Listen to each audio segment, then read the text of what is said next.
मुझे कहने में इसमें कोई बुराई नहीं है। मैं सक्सेस का भूखा रहा हूँ। मुझे बहुत भूख है सक्सेस। एक स्टूडेंट हूँ जी जिसको कुछ भी नहीं पता स्टडी अब्रॉड कैसे करते हैं। जी मेरे मार्क्स इतने हाई नहीं, I am not a bright student, जी I am a normal student. जी बट मेरी चाहत है कि जी बाहर पढ़ना है, जी बाहर पढ़ना है और कुछ अच्छा अच्छा करना है। क्योंकि जब जो बाहर पढ़ना चाहते हैं, जब आपने कहा पुश चाहिए उसे कुछ और अच्छा करना है उसको लाइफ में, जी वही पर्सन बाहर पढ़ना चाहता है। तो मेरे मार्क्स नहीं है, मैं पढ़ना चाहता हूँ, तो इसके लिए क्या कर सकता हूँ? सक्सेस रेशो जब आपके फेलियर से ऊपर रहेगा, क्योंकि जो आपका बैक माइंड है, जो आपका अनकॉन्शियस माइंड है, जो आपको कॉन्टिन्यूअसली सामने वाले के शब्द सुन के आपको एक आंसर करता रहता है, वो आपको डिस्ट्रैक्ट करता है। सो बी अ गुड लिसनर। आप आराम से सुने, सुनने के बाद अपने आप को टाइम दें, 10 सेकंड 20 सेकंड, समझें क्या कह रहा है सामने वाला या हमसे क्या एक्सपेक्टेशन है, और तब उसका आंसर करें और तब उस पर रिएक्ट करें। सो मेरा मानना ये है कि एक तो अच्छे लिसनर बनिए। नमस्कार दोस्तों, कैसे हैं आप सब लोग? आशा करता हूँ बहुत ही बेहतरीन होंगे। कोई अपने गाड़ी में, कोई अपने बगान में, कोई अपने घर में, कोई अपने बिस्तर में, कोई अपने स्कूल में, कोई अपने कॉलेज में। इसी बीच में आपके सामने ये वीडियो आती है जिससे आपके लिए एक लर्निंग, एक ट्रांसफॉर्मेशन, एक इम्प्लीमेंटेशन वाली बातें आती है। आज जो हमारे गेस्ट हमारे साथ मौजूद है वो एक थिंकर है और एक इम्प्लीमेंटर है, एग्जीक्यूटर है। मिलते हैं सर रजनीश सर। सर कैसे हैं? Thank you so much for these wonderful words Rahul. Thank you sir. मुझे बहुत अच्छा लग रहा है यहाँ पे आके। और इससे पहले कि आप शुरुआत करें इस प्रोग्राम की, इस छोटे से पॉडकास्ट की, मैं दिल से आपको थैंक्स कहना चाहता हूँ। और एक बहुत छोटा सा टोकन ऑफ थैंक्स आपके लिए। This is for you Rahul, from our side, and this is just a small token of thanks. Thank you so much sir for this. Thank you so much. Thank you so much Rahul. Thank you so much sir. Sir आपने ये मुझे gift दे दिया हमारे इस podcast से पहले, इस बातों से पहले आपने मुझे एक अच्छा गिफ्ट दिया कि राहुल, आपकी सक्सेस की रेशियो जब बढ़ जाती है तो आपके फेलियर्स की रेट्स कम हो जाती हैं या आपके वर्ड ऑफ माउथ बढ़ जाती हैं। तो ये जो आपने डायलॉग दिया, थोड़ा इस पे रोशनी डाली सर, ये मुझे बड़ा अच्छा लगा। जी राहुल, ये एक बहुत सिंपल सा तरीका है अपने आप को जज करने का, अपने आप को देखने का। हमारा मानना यह है कि जो भी इंसान जिस भी काम में होता है, जैसा भी करता है, ऐसा नहीं है कि वो हमेशा सक्सेसफुल ही होता है। उसकी हर जर्नी में उसके साथ फेलियर्स होते हैं। तो आप का सक्सेस रेशो जब आपके फेलियर से ऊपर रहेगा, तो वो आपको धीरे धीरे आपकी कामयाबी की तरफ लेकर चला जाएगा। आपको सिर्फ इतना ध्यान रखना है कि जो भी आप काम करें, सिर्फ आपका सक्सेस रेशो हाई हो। फेलियर्स होते हैं, आते जाते हैं, पर सक्सेस रेशो आपका हमेशा ग्राफ ऊपर चलता रहे, ये इंपॉर्टेंट है। तो कोशिश करते रहनी है जिससे हमारे पास और काम आए और सक्सेस की चीजें आए। जी, लोग हमसे अट्रैक्ट भी होंगे, हम जुड़ेंगे भी और हम साथ मिलके काम भी करेंगे। जी, सक्सेस स्टोरीज हर किसी के पास है। जिसकी ज्यादा है वो पॉपुलर है, जिसकी कम है वो चल रहे हैं, मतलब चला रहे हैं काम, वो चल रहे हैं। यस, तो चला रहे हैं। ठीक है सर, इसके साथ आगे बढ़ते हैं। Thank you so much sir. जिसकी मैंने कहा, you thinker and executor, implementer. Yes, जो सोचता है और सोचने विचार करने के बाद उसको इम्प्लीमेंट कर देता है। सर पहले हम स्टार्ट करते हैं कुछ डायलॉग से, कुछ स्टेटमेंट से, जो आपकी लाइफ में स्टेटमेंट आई है, डायलॉग आए हैं, जो आपकी लाइफ को 360 एंगल पे चेंज कर दिया, ट्रांसफॉर्म कर दिया, पूरा रूपांतरण कर दिया। ऐसे कुछ चुनिंदा या कुछ एक डायलॉग आपके पास जिंदगी में? राहुल, एज सच अगर मैं इसको थोड़ा सा बताना चाहूँ तो डायलॉग तो नहीं कह सकता मैं इसको। एक डायलॉग था जो एक फेज में था, कभी जब हम प्रोफेशन में उस स्टेज पे आ गए थे जिस स्टेज पे हम कह सकते हैं आज से 4-5 साल पहले। वो शायद हम आगे फर्दर डिस्कस करें। बट हाँ, जो आपका सवाल है, जिसने मुझे इंस्पायर करा, जिसने मुझे एक पाथ दिया जिस पे मैं चल सकूं और कहीं ना कहीं अपने सक्सेस की जर्नी में उसको यूज कर सकूं, तो उसके लिए 4 लाइनें हैं। मैं अगर आपसे इजाजत चाहूंगा, अगर आप बिल्कुल सर, बताइए, आपसे पूछ रहा हूं। सो वो 4 लाइनें हैं कि भला बुरा ना कोई रूप से कहाता है, दृष्टि का भेद है जो सब गुण दोष सिखाता है। दृष्टि का भेद है जो गुण दोष सिखाता है। ठीक है। कोई कमल की कली देखता है कीचड़ में भी, और किसी को चांद पे भी दाग नजर आता है। क्या बात है। Thank you. अगर मैं आपको एक वन लाइनर में इसको एक्सप्लेन करूं तो the one liner is, it is all about your point of view. You know how you see the things, how you see a person, how you judge a situation, it works everywhere. You know, आपका point of view क्या है। कई बार हम छोटी सी चीज को means ये इसका मतलब ये है कि आप किसी इंसान के चेहरे को देख के नहीं बता सकते कि वो भला है या बुरा है। बुरा है। वो आने वाले समय में उसके गुण और उसके दोष बताते हैं कि वो इंसान का व्यक्तित्व क्या है। एग्जैक्टली। राइट। आप जज करते हैं, या तो आपको दिखता है कीचड़ में कमल भी, आप इंसान के गुण देख सकते हैं, या आप ये देखते हैं कि चांद पे भी दाग है। अगर आपको नहीं नजर आते तो आपको अवगुण नजर आते हैं लोगों में। तो मेरे को इस चीज ने इतना सिखाया है कि मैं कभी भी किसी भी परिस्थिति को लेके, कभी भी किसी इंसान को लेके जजमेंटल नहीं होता हूं। I try to understand, I give my self a moment, I think, I rethink, and then I come to a conclusion that what this situation is, where I am, and now what I need to do. तो sir इसी में एक line जो thinker है वो thinker यहीं पर आ जाता है। Actually yes, इसने मेरे को यही सिखाया लाइफ में कि you never need to be fast. आपने वो कहानी सुनी है, बहुत लोगों ने बचपन से कहानी सुनी है, खरगोश और कछुए वाली, right? So keep your pace steady and slow, and you know after some time you will win. Exactly. तो अगर सक्सेस पाना है तो आपको फोकस रहना है, स्टेडी रहना है, स्लो रहना है, आपको सोचना है, विचारना है, फिर करना है। तो सर जैसे आपने लाइन की ना, ये जो लाइन आपने कहा कि ये लाइन का मुझे जो मतलब समझ में आता है कि आपकी सोच के अनुसार चीजें हैं। आपने पत्थर को भगवान माना तो भगवान बन गए, पत्थर को पत्थर माना पत्थर बन गए। बिल्कुल सही कह रहे हैं, बिल्कुल सही कह रहे हैं राहुल। राइट। यस। तो उसमें इस लाइन को भी जो पढ़ रहा होगा, कोई पर्सन नॉर्मल जैसे हम कोई पढ़ रहे हैं जिसको ज्यादा दिमाग नहीं देता, डीप नहीं देता, तो बोले ये लाइन है, छोटी मोटी लाइन है, हर बुक में लिखा होता है, टाइम पास है। राइट। एग्जैक्टली। राइट।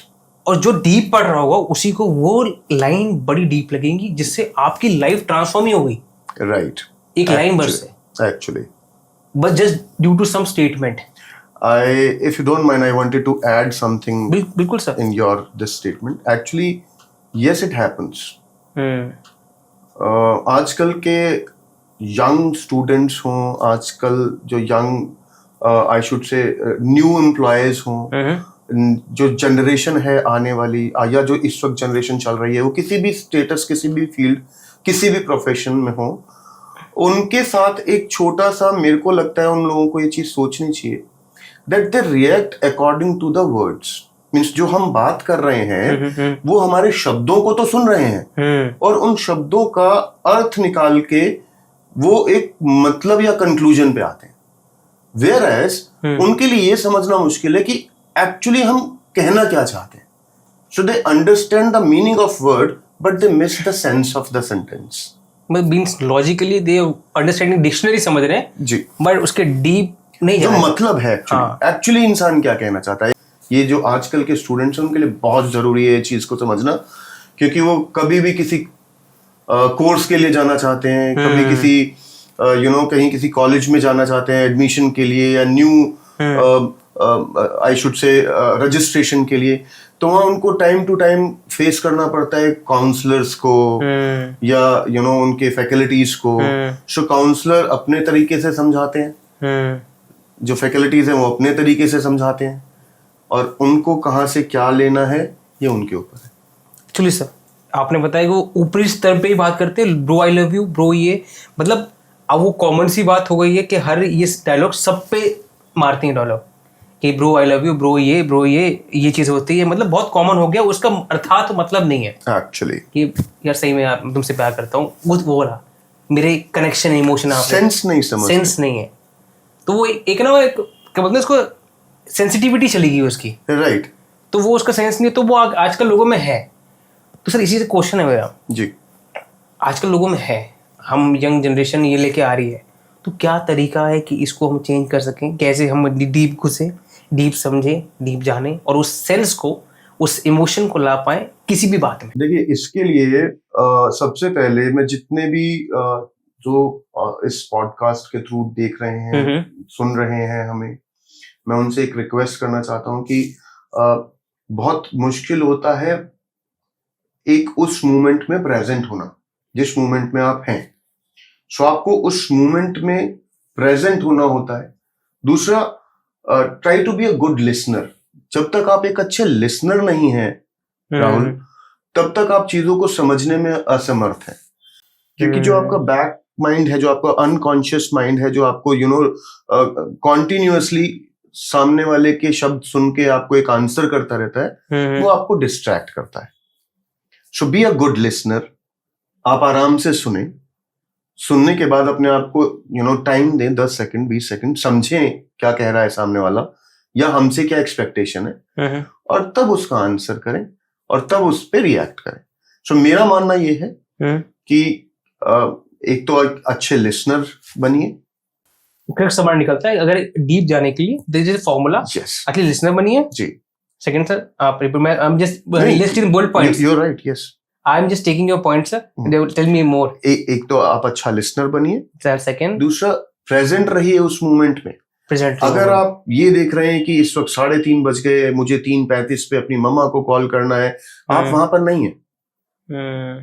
राइट? अगर मैं आपके साथ यहाँ बैठ के डिस्कस कर रहा हूँ और अभी मेरे बैक ऑफ माइंड में ये चल रहा है कि नहीं, इसके बाद मीटिंग है मेरे को वो करना है, मेरे को इस वक्त ये जाना है, तो मैं यहाँ पे प्रेजेंट नहीं हूँ।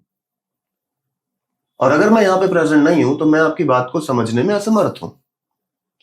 सो उस मोमेंट में प्रेजेंट रहिए, सुनिए, समझिए, उसके बाद रिएक्ट कीजिए। तब आप मेरे हिसाब से ज्यादा सक्सेसफुल हो पाएंगे, ज्यादा रिजल्ट ओरिएंटेड हो पाएंगे। उस आइसबर्ग को देख पाएंगे जो पानी के नीचे है जी, जो बड़ा आइसबर्ग है जी।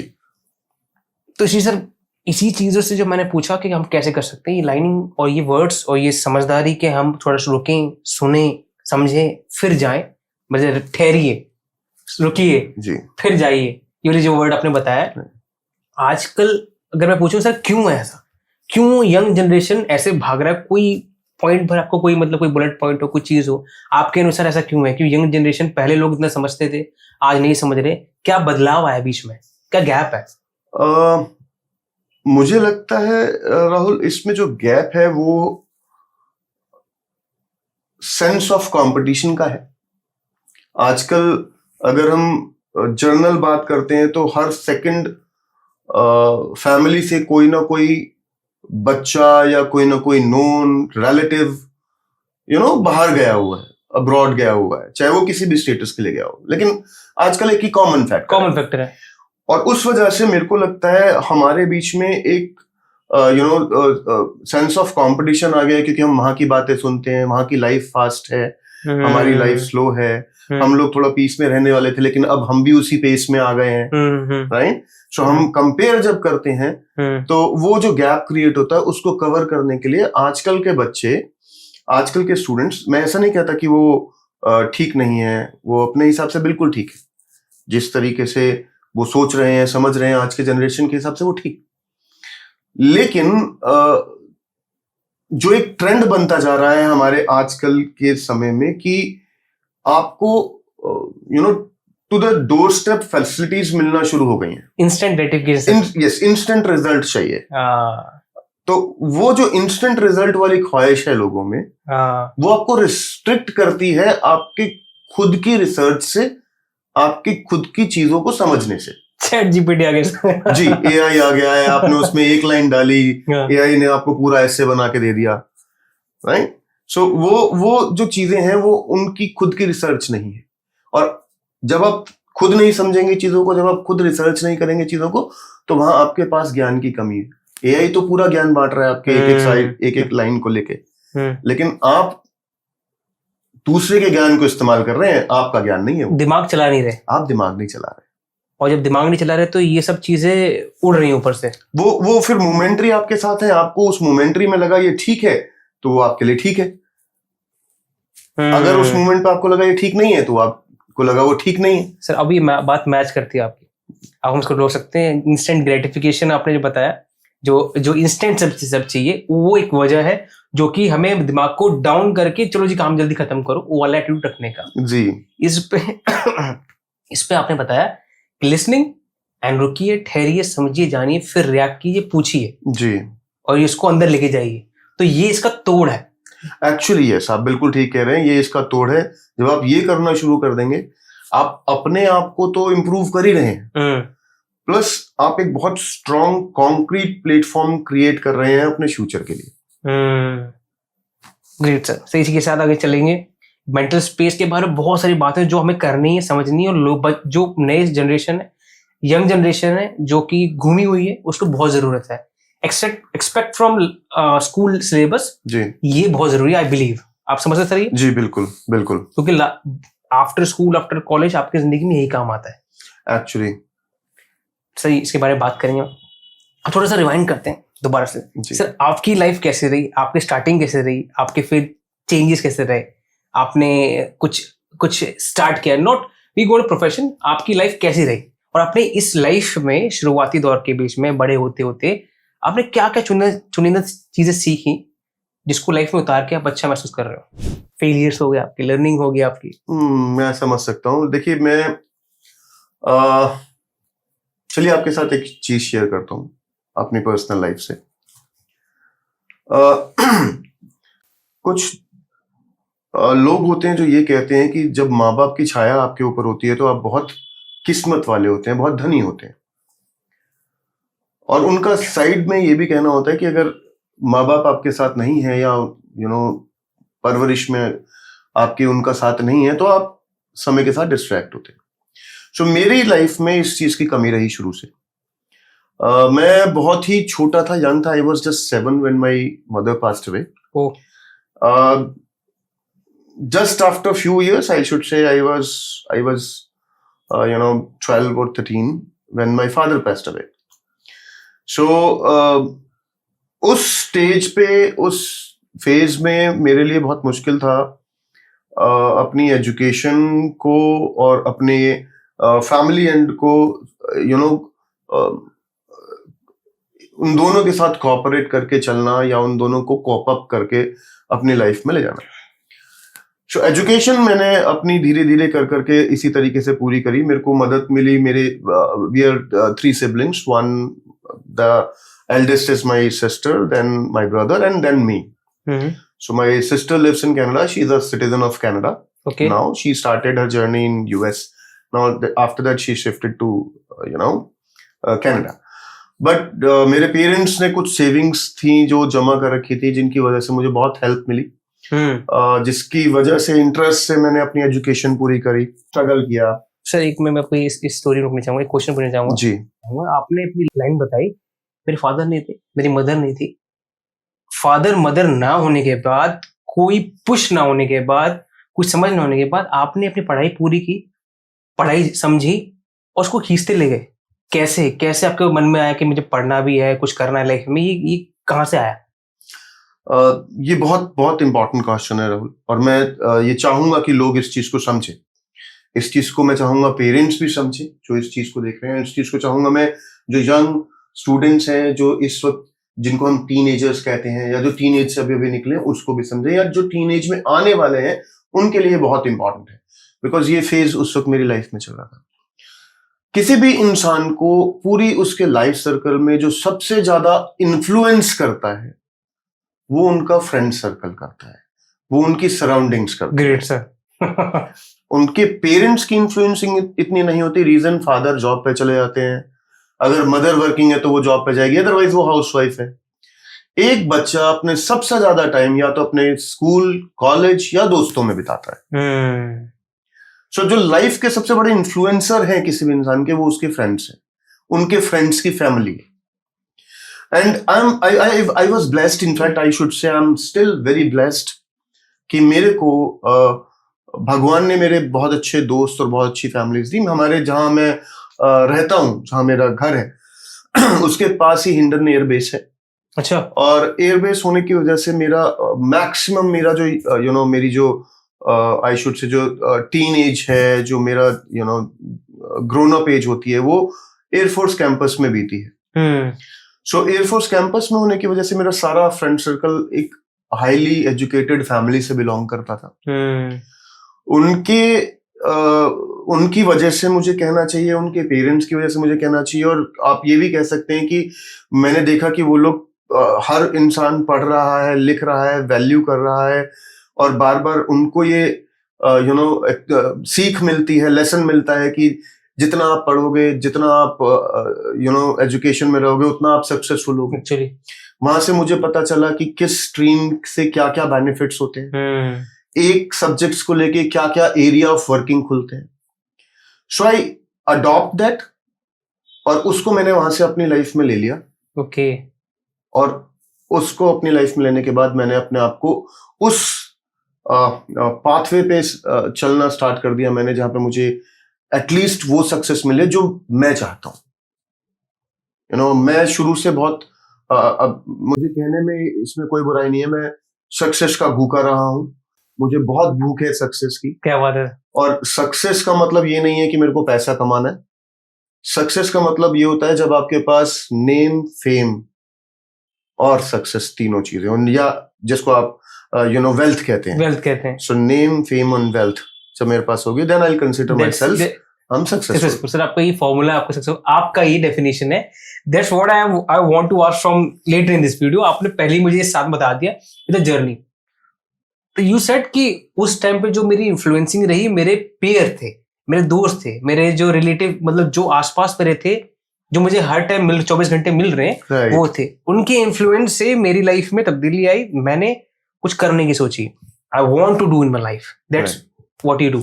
ये आपने किया। तो अगर किसी की लाइफ में आसपास उसके पेयर्स, इन्फ्लुएंसर्स, जो फ्रेंड्स से अच्छे रहे, वो अच्छे चुने, तो ऑटोमेटिक लाइफ अच्छी हो जाएगी।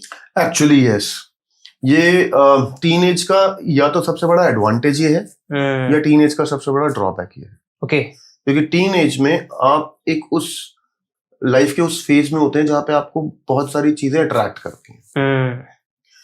So if you attract towards bad things, like if you feel good in going pubs at that teenage, if you feel good while smoking or something like with your friends, तो आप उस direction में जाएंगे। If your friends are good enough who can advise you कि ये subject कर ले, इस सब्जेक्ट का ये टॉपिक पेपर्स में आ सकता है, वो आपकी डायरेक्शन चेंज कर देगा। सर ये जो आपने बात कही है, हमारे स्कूल में एक हिंदी की किताब में एक लाइन थी, एक चैप्टर था, जैसी संगति वैसी रंगति। Actually yes. तो ये सिंपल सी लाइन जो वो लाइफ स्किल थी, उसको जो पकड़ लेगा वो अपनी लाइफ में बहुत ऊंचाई पे जा सकता है with the help of your friends. And if they're good, if their family is good, you become a good man. If they're not good, if their family is not supporting their kids, you become different. आजकल के parents बहुत समझदार हैं, बहुत mature हैं। वो जानते हैं उनको पब्लिकली अपने बच्चों को कुछ नहीं कहना, which is very good.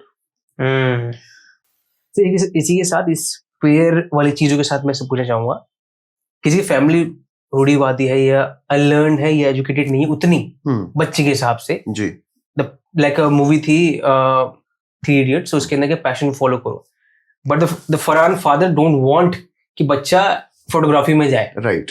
वो नहीं चाहता था। Right. वो अलग चीज चाहता था, और ये उनको पता नहीं कि क्या चीजें होती हैं। Right. तो पेरेंट्स आपके विपरीत चल रहे हैं और आपको कुछ और करना है, आपको ऐसा है, उस परिस्थिति में आपकी फ्रीडम ऑफ चॉइस भी काम आती। देखिए, इसके अगेन जैसे मैंने शुरू में आपके साथ शेयर करा, ये सब कुछ डिपेंड करता है आपके पॉइंट ऑफ व्यू पे।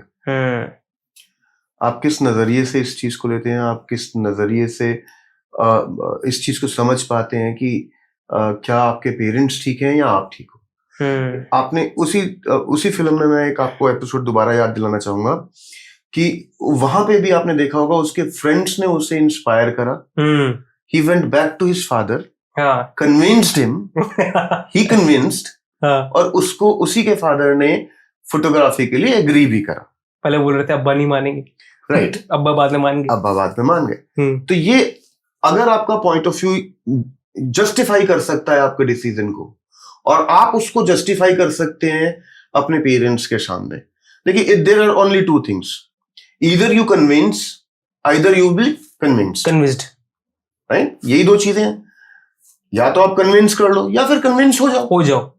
ऑब्वियसली। So, अगर आप कन्विंस कर सकते हो, जस्टिफाई कर सकते हो, तो आप ठीक हो।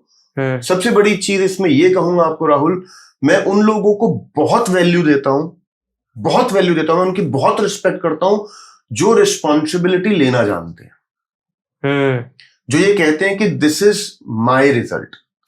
फेलियर है ठीक है, सक्सेस है तो भी ठीक है, लेकिन एक्चुअली वो रिस्पॉन्सिबिलिटी लेने से घबराते नहीं। आजकल के समय में ऐसे बहुत कम लोग हैं, बिकॉज वो ब्लेम गेम करना तो जानते हैं या फिर क्रेडिट लेना जानते हैं, रिस्पॉन्सिबिलिटी लेना नहीं जानते। सर, आपसे मैं बड़ी लर्निंग निकाल रहा हूँ। ये आपने जो लाइन बोली ना, take your own responsibility for everything, हर चीज के लिए रिस्पॉन्सिबिलिटी लेना जानना जरूरी है। तो एक इंग्रेडिएंट जो लोगों को चाहिए, जो हम देना चाहते हैं, वो मिल गया हमें कि if you have the Baij of responsibility कि जी मैं रिस्पॉन्सिबिलिटी लूंगा अपनी लाइफ की, जो मैं कर रहा हूँ, जो बात मैं कर रहा हूँ, कुछ भी कर रहा हूँ, मेरी रिस्पॉन्सिबिलिटी है। Right. Either I will convince और कन्विंस्ड, और आई कन्विंस्ड, यस, ये मेरी रिस्पॉन्सिबिलिटी है। राइट।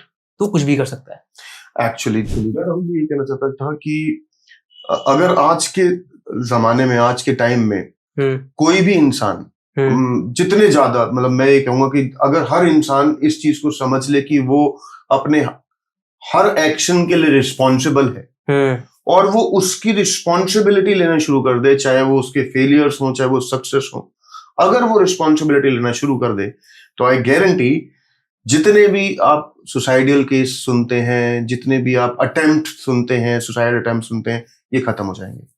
क्योंकि ये सिर्फ वहां होते हैं जहां पे वो या तो किसी को ब्लेम कर रहे होते हैं या फिर वो सेल्फ ब्लेमिंग ले रहे होते हैं। सर, क्या बात है, ये तो जग जाहिर है और लोगों ने सुना भी है, समझा भी, मगर ये एक ऐसा टर्म है रिस्पॉन्सिबिलिटी लेना कि आपकी जिंदगी बचा देगी। एक्चुअली आपके बीच की अंदर की जो गिल्ट होती है उसको खत्म कर देता है। See, I don't care now if this is good और bad, but my duty is to take full responsibility, जो भी मैं आपसे डिस्कस कर रहा हूं या जो भी मैं आपसे कह रहा हूं, ओनरशिप पूरी, राइट? वो अगर गलत निकल रहा है तो भी मेरा ही है, और अगर वो सही निकल रहा है तो भी मेरा ही है। इससे जो भी इम्पैक्ट पड़ेगा उसके लिए मैं ही तो रिस्पॉन्सिबल हूंगा। मैं आपको रिस्पॉन्सिबल नहीं ठहरा सकता। राहुल जी, आपने एक सवाल क्यों किया? सो अगर मैं ये रिस्पॉन्सिबिलिटी ले लूं कि ये मेरे थ्रू है, तो एक तो मेरी गिल्ट नहीं रहेगी और मैं आने वाली हर प्रॉब्लम को फेस करने के लिए रेडी हो जाएंगे। सर, ये तो बहुत बड़ी चीज है।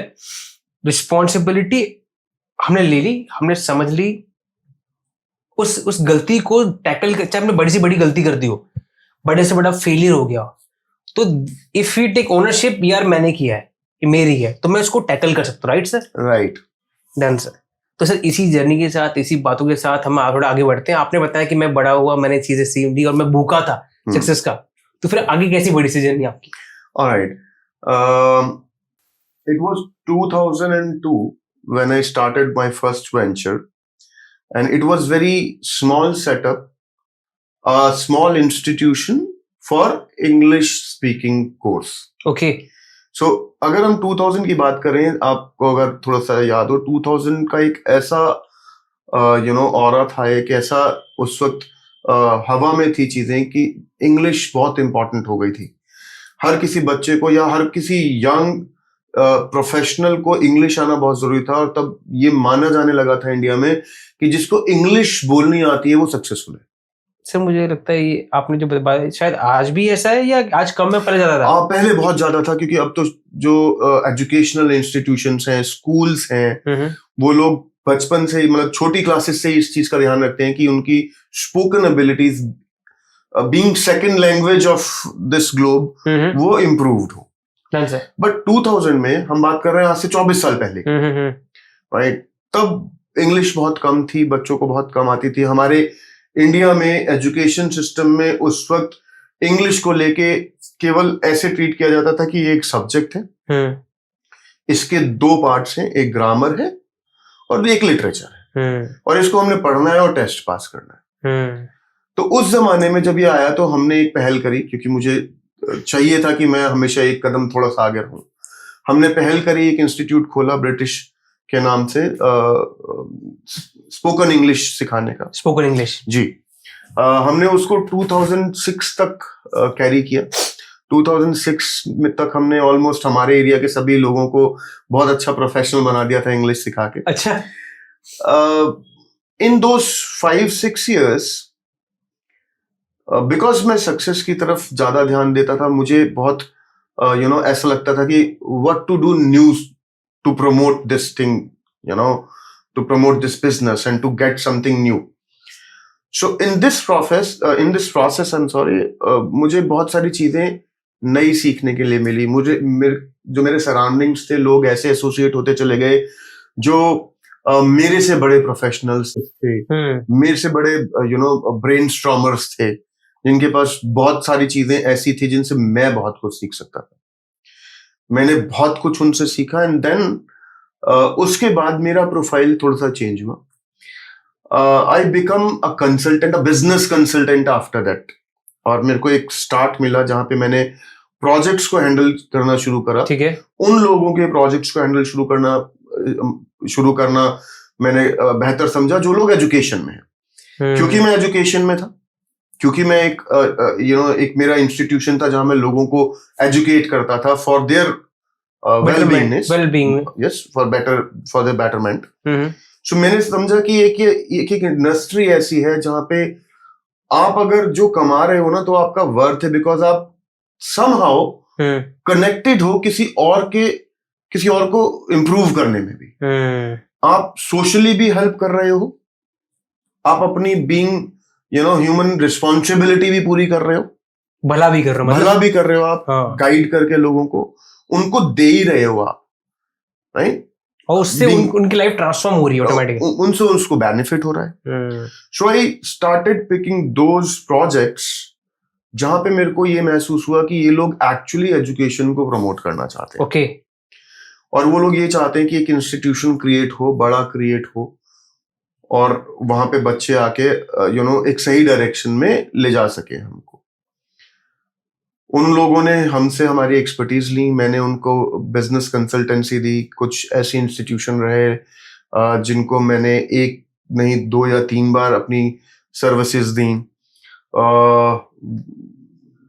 वहां से आप कहें कि दौर शुरू होता गया, कारवां बनता गया, और हम आगे बढ़ते चलते गए। स्टूडेंट्स बहुत एसोसिएट हुए, इंडस्ट्री के बड़े बड़े प्रोफेसर्स, इंडस्ट्री के बड़े बड़े नोन बहुत एसोसिएट्स हुए हमारे साथ।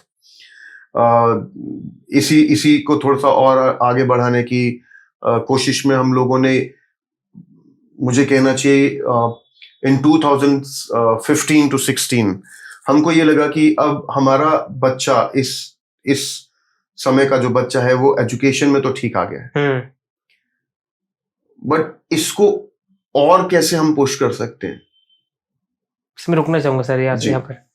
आपने बोला पुश कर सकते हैं, मतलब आपकी जर्नी 2000 स्टार्ट हुई, स्पोकन इंग्लिश, अंग्रेजी बोलना सीखें जी। उसके बाद आप पुश करते गए कि जी एजुकेशन फील्ड में और जाइए। आपने लाइन चेंज नहीं की, वो उसमें लगे, क्योंकि आप चाह रहे थे मैं कुछ दे रहा हूँ, उनकी लाइफ में बेटरमेंट आ रही है, अच्छा हो रहा है। यस, तो यू फील ग्रेट। वो मेरे को सेटिस्फेक्शन भी मिल रही थी that I am doing nothing bad at all, right? मैं एक सर्विस इंडस्ट्री में नहीं चला गया कि सर आपकी कार ठीक हो गई और आपने स्टार्ट करी, चले तो गए, बड़ा मजा आया, लेकिन 2 दिन बाद वही प्रॉब्लम। मैं चीट नहीं कर रहा हूँ लोगों को। वो ज्ञान की बात है ना, ज्ञान कभी चुरा नहीं सकता, ज्ञान आपने दे दिया। जितना आप बांटते हो उतना आपका बढ़ता है। और ये सच है, सच है, ये बात सच है। आप जितना ज्ञान देते हो उतना बढ़ता है। सही क्रक्स एक फॉर्मूला हमने निकाला, निचोड़ा, जितना हम ज्ञान बांटेंगे उतना ज्ञान हमारा बढ़ेगा, कम नहीं होगा। हो ही नहीं सकता। हो ही नहीं सकता। दोस्त पीपल, कुछ चुनिंदा लोग, चुनिंदा क्या, मेजोरिटी में बहुत सारे चीज लोग हैं, सोचते हैं कि ज्ञान को बांटेंगे तो हमारा ज्ञान चुराया चले जाएगा और हमारी वैल्यू कम हो जाएगी। ऐसा आज के टाइम में करते हैं लोग। जैसे मैंने आपसे साथ अभी शेयर करा राहुल कि मैं बिजनेस कंसल्टेंसी के प्रोफेशन में आ गया। I have met those people who were ready to teach me that time, willingly मेरे को सिखाना चाहते थे, और उन्होंने मेरी हेल्प भी करी है। अच्छा। और उसी समय में मैं उन लोगों से भी मिला हूं जिनकी थिंकिंग ये होती है कि मैं अपना ट्रेड सीक्रेट इसे क्यों शेयर कर दूं। तो सर इस ट्रेड सीक्रेट शेयर क्यों कर दूं, इसके डिसएडवांटेजेस क्या है? इसके डिसएडवांटेजेस ही डिसएडवांटेजेस है, इसमें कोई एडवांटेज नहीं है। उन्होंने अपना ट्रेड सीक्रेट अपने पास रहा, वो कन्फाइन हो गए केवल उसी ट्रेड को हैंडल करने के लिए। जिन्होंने मेरे को सपोर्ट कर, जिन्होंने मेरे को लर्निंग दी, मैंने उनको भी आगे जाके अपॉर्चुनिटीज दी। उनके ट्रेड्स मैंने सीखा ही सीखा, जो मेरा ट्रेड था मैंने भी उनको दिया। सो हम मल्टीपल ट्रेड प्रोफेशनल्स हो गए। You are like this, they are like this, and they collab like this with your knowledge. एक बहुत छोटा सा एग्जांपल देता हूं मैं। हाँ बताइए सर। 1 रुपया आपके पास है, ठीक है, 1 रुपया मेरे पास है, ठीक है। अगर मैं आपको 1 रुपया दे देता हूं तो 1 नहीं 2 जाते हैं हमारे पास। बिल्कुल सर। अगर आप और मैं 1-1 रुपया रख लें तो वो 1 ही रहेगा। सही बात है। तो बेहतर है कि हम 1 का 2 करें मिलके, रादर देन अपना 1-1 रुपया रखें। बिल्कुल सही बात है। ये तो एग्जाम्पल फिट हो गया। 1 का 1 2 करो, कम से कम हाथ मिलके जुड़ेंगे, साथ होंगे, साथ एक साथ बनेंगे, अभी वी कैन कोलैबोरेट और चीजें बढ़ेंगे। तो ज्ञान बांटने से बढ़ेगा, दैट इज कंफर्म। बढ़ेगा ही बढ़ेगा। अगर नहीं बांटा तो जी एडवांटेज डिसएडवांटेज। आप अपना ज्ञान अपने पास रख लो, आप उसमें खुश रहो। अगर आप एक और कहावत है, 2 पता नहीं मैं अगर आपको नहीं सही लगे तो आप एडिट कर सकते हो। कोई नहीं से बताइए। एक बहुत पुरानी कहावत है कि जो कुएं का मेंढक होता है वो कुएं में ही रहता है। Exactly sir. सो अगर आप कन्फाइन हो अपनी नॉलेज को लेके, अगर आप में फियर है, आप नहीं बांट सकते हो, आपको लगता है वो मेरे ज्ञान से आगे बढ़ जाएगा, तो आप वो कुएं के मेंढक हो, आप वहीं रहो। तो एग्जैक्टली सर, जिसका ज्ञान बांटा जाएगा उसका ज्ञान बढ़ा जाएगा, जिसका ज्ञान घाटा जाएगा घटा ही जाएगा। दैट्स एग्जैक्ट टर्म, वो एग्जैक्ट चीज है और रियल लाइफ में काम आती है। तो सर आपकी जर्नी में आप ऊपर बढ़े, आपने एजुकेशन को छोड़ा नहीं, चलते गए जी। आपने बोला मैंने एक पुश दिया, आप जो लास्ट बात दी वो पुश लास्ट पुश था कि उसके वहां पे आई वाज टॉकिंग अबाउट 2005-2006, ठीक है, सॉरी 2015-2016। 2015-16 में जब हमको ये लगा कि अब हम बच्चों को प्रोफेशनलिज्म की तरफ ले आए हैं, हमने उनको इंडस्ट्री कंपैटिबल बना दिया है, ठीक है, बट कुछ बच्चों में हमको ये भी नजर आ रहा था जो मेरे अंदर था कि ये और आगे बढ़ना चाहते हैं, ये और आगे कैसे बढ़ सकते हैं, इनको और मैं किस तरीके से मदद कर सकता हूं। हमने एक आइडिया जनरेट किया, मैंने, मेरी टीम ने, मैं अपनी जो मेरी डायरेक्टर हैं उनका बहुत बड़ा थैंक्स करना चाहता हूँ इसमें। रीजन बीइंग ये प्रोग्राम उन्हीं का डेवलप करा हुआ था।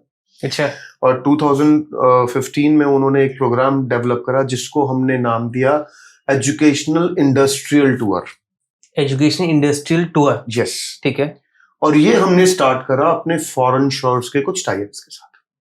फॉरेन जी, ठीक है।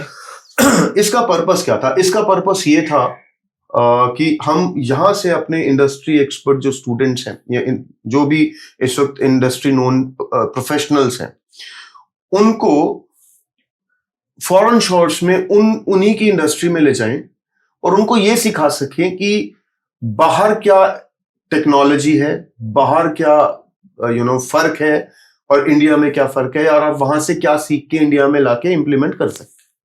अच्छा जी, ये हमने स्टार्ट करा सबसे पहले डिजाइन इंडस्ट्री के साथ, ठीक है। हम डिजाइन उस वक्त बूम में था, इंटीरियर आर्किटेक्ट्स बहुत काम करते थे, आर्किटेक्ट्स बहुत काम करते थे, क्योंकि उस वक्त डेवलपमेंट सेक्टर बहुत बूमिंग सेक्टर था, कंस्ट्रक्शन एंड डेवलपमेंट। सो हमने कई बैचेस बनाए, कई आर्किटेक्ट्स लिए, हमने कई इंटीरियर डिजाइनर्स लिए।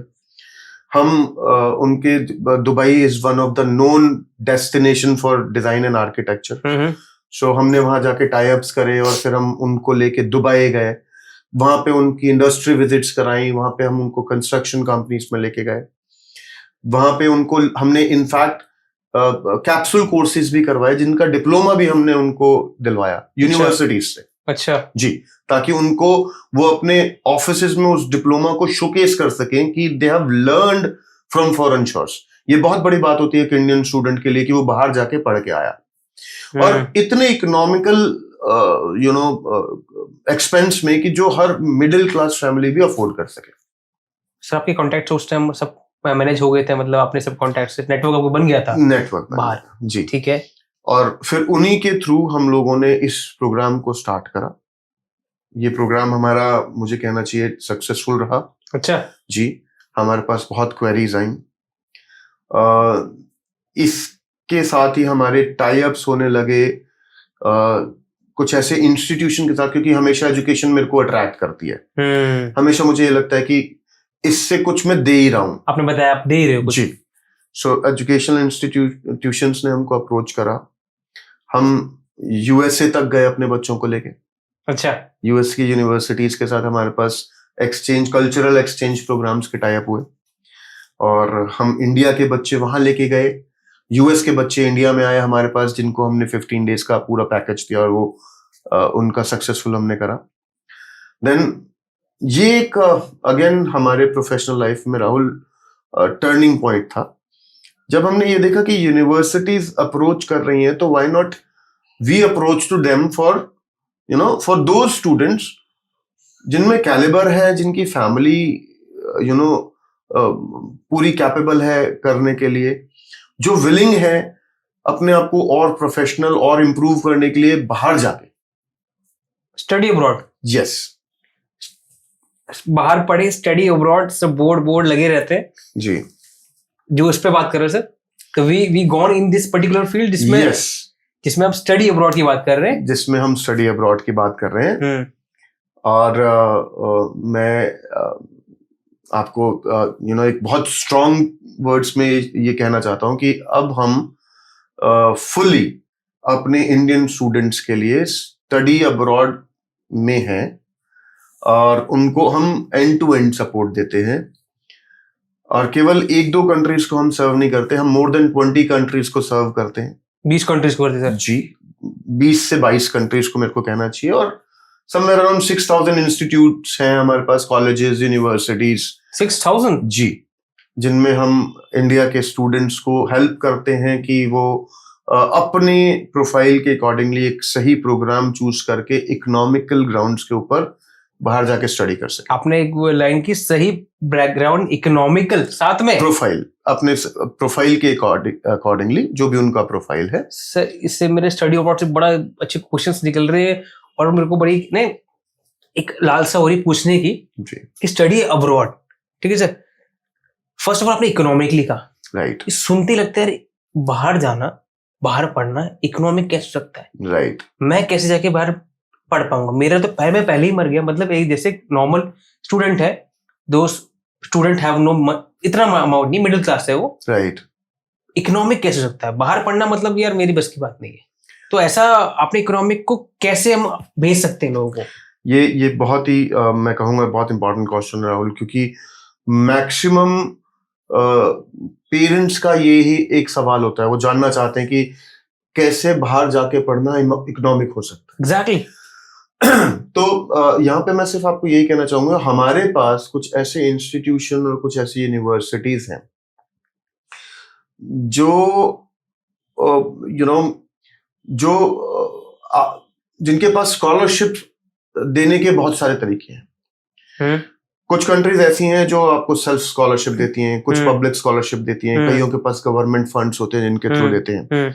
हम उनको अप्लाई कराते हैं स्टूडेंट को, उसमें हमारा कोई इंटरेस्ट नहीं होता। And for that student do not need to go under any test और एनी इंटरव्यू। तो जो स्टूडेंट पढ़ने में बहुत अच्छा है, जिसके क्रेडेंशियल्स कहते हैं कि हाँ he is a bright student, हम अपना पूरा एक्सपीरियंस लगा देते हैं उसको मैक्सिमम स्कॉलरशिप दिलवाने के लिए। फॉर एग्जाम्पल, अगर उसकी 16,000 पाउंड फीस है किसी यूनिवर्सिटी में, तो हम कोशिश करते हैं कि ऊपर से 5-6 हजार जो पॉइंट्स हैं वो उसको एज स्कॉलरशिप अवार्ड हो जाए, और जो बजट है वो उस एक अफोर्डेबल लिमिट के अंदर आ जाए जहां वो एक नॉर्मल मिडिल क्लास फैमिली भी अफोर्ड कर सके।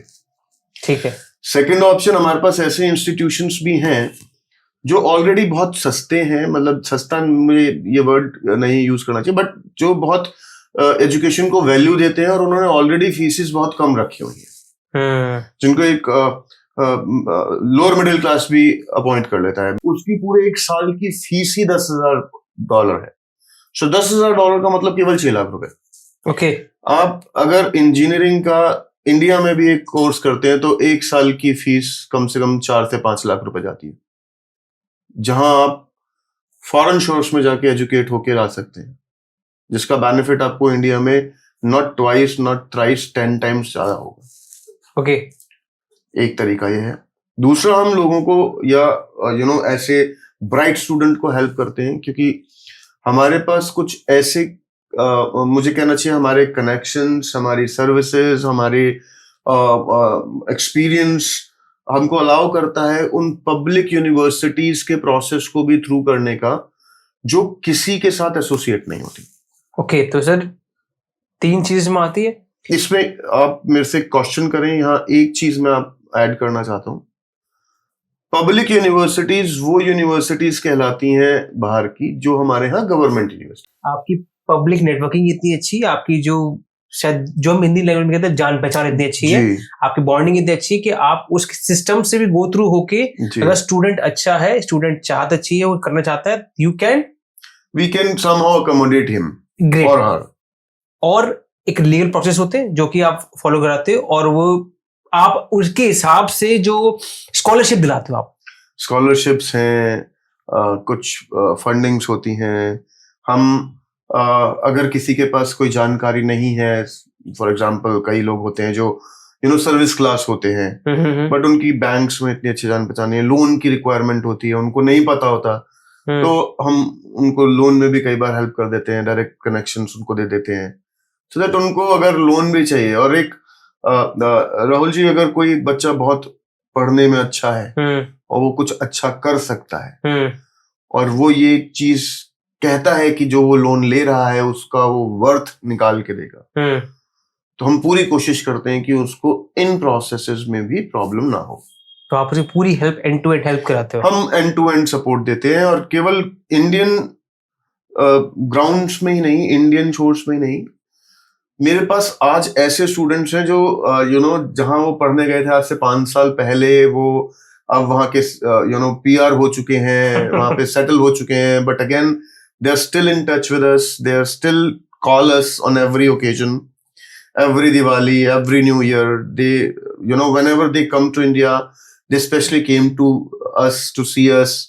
Again, वो हमसे अगले प्रोसेसेस के बारे में नॉलेज लेते हैं, और ये ब्लेसिंग्स हैं हमारे ऊपर की, उन्हीं की वजह से आज तक हमें हमारे बिजनेस में किसी चीज की कोई कमी नहीं महसूस हुई।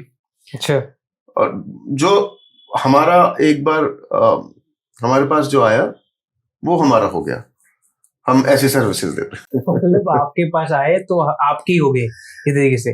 अब मैं एक स्टूडेंट हूँ जी जिसको कुछ भी नहीं पता स्टडी अब्रॉड कैसे करते हैं जी मेरे मार्क्स इतने हाई नहीं, I am not a bright student, जी, I am a normal student जी बट मेरी चाहत है कि जी बाहर पढ़ना है, जी, बाहर पढ़ना है और कुछ अच्छा करना है, क्योंकि जब जो बाहर पढ़ना चाहते हैं, जब आपने कहा पुश चाहिए उसे, कुछ और अच्छा करना है उसको लाइफ में, जी। वही पर्सन बाहर पढ़ना चाहता है।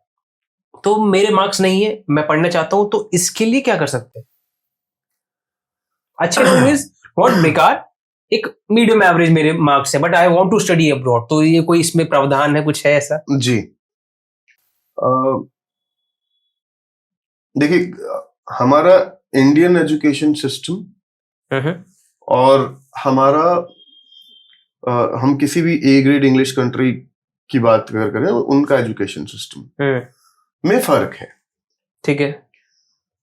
हम लोग मतलब ये, इसको आप ड्रॉबैक कह लीजिए, या इसको आप कह लीजिए कि एक मिथ है क्रिएट करी गई उन स्पेसिफिक बिजनेसमैन के थ्रू जो सिर्फ एजुकेशन के तरीके से पैसा कमाना चाहते हैं। तो उन्होंने इंडियन मेंटेलिटी में एक ये चीज डाल दी है कि आप 10वीं करोगे तो कुछ और वैल्यू है, ग्रेजुएशन करोगे तो कुछ और वैल्यू है, मास्टर्स करोगे तो कुछ और वैल्यू है, पीएचडी करोगे तो कुछ और वैल्यू है। ठीक है, सच है, ठीक है, ये सच है, मैं इसको डिनाई नहीं कर रहा। आज के टाइम में one has to be mastered, master होना एक मिनिमम क्राइटेरिया है, एक रिक्वायरमेंट है। डन। लेकिन यहां कंपैरिजन दे दिया गया है उन्हीं इंस्टीट्यूशंस के थ्रू कि अगर आप पीजीडीएम करोगे, मतलब पीजीडीएम की फुल फॉर्म होती है post graduate diploma, okay, right. अगर हम एम लगा देते हैं तो उसमें होती है management, okay, so PGDM stands for post graduate diploma in management, ठीक है, राइट। सो एक ये मिथ क्रिएट कर दी गई है कि अगर आप पीजीडीएम करोगे तो अपॉर्चुनिटीज कम है, और अगर आप एमबीए करोगे तो अपॉर्चुनिटीज ज्यादा है। बच्चा कंफ्यूज हो जाता है, क्योंकि प्राइवेट कॉलेजेस और प्राइवेट यूनिवर्सिटीज या प्राइवेट बॉडीज वो ये कहती हैं कि पीजीडीएम करोगे तो आपको हमारा सपोर्ट ज्यादा मिलेगा। रीजन बीइंग कंटेंट क्रिएट करा गया उनका है, और वो जो भी पैसा आ रहा है वो उसी बॉडी को ही मिलेगा, उसको किसी को देना नहीं है। तो उनका बिजनेस वहां बनता है पीजीडीएम में, ठीक है। लेकिन क्रिएट ये कर दिया गया है कि एमबीए की ज्यादा वैल्यू है बिकॉज दैट्स अ डिग्री, और ये एक डिप्लोमा है, ठीक है। तो इंडियन स्टूडेंट इंडिया में यही घूमता रह जाता है कि वो डिप्लोमा करे, डिग्री करे, इसकी वैल्यू ज्यादा या उसकी वैल्यू ज्यादा। अब ये जो सोच है, यही सोच उनको रिस्ट्रिक्ट करती है बाहर जाके डिप्लोमा या डिग्री में एडमिशन लेने से।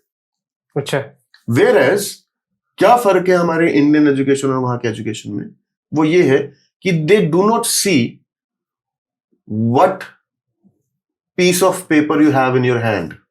ओके, हमारा क्वेश्चन की पूरी कहानी के बाद हम यहाँ आ गए। Right, exactly. वो लोग ये नहीं देखते, they want to see that what level of education you have. Doesn't matter you have a diploma or you have a degree, it doesn't matter to them. Okay, मतलब मैं समझ रहा हूँ कि लेवल, जैसे लेवल को थोड़ा सा और हम इलेबोरेट करेंगे, बताइए सर। जी, हमारे यहाँ हमने एक स्लैब बनाया हुआ है 10th 12th graduation, masters, PhD, ठीक है। वहां पे उनका ये डिग्रीज हैं, ये सर्टिफिकेट्स हैं, बट वहां पे उन्होंने उनके सिस्टम में है level 6 studies, level 7 studies, level 8 studies, level 9 study. Okay, level 9th is PhD, level 8th is masters, okay, level 7th is graduation, okay, level 6th is your post secondary, ठीक है, right? So अगर आप 8th level पे हो, so उनके लिए matter नहीं करता आपके पास डिग्री है, डिप्लोमा है, उनके लिए आप 8th level के कैंडिडेट हो, ठीक है।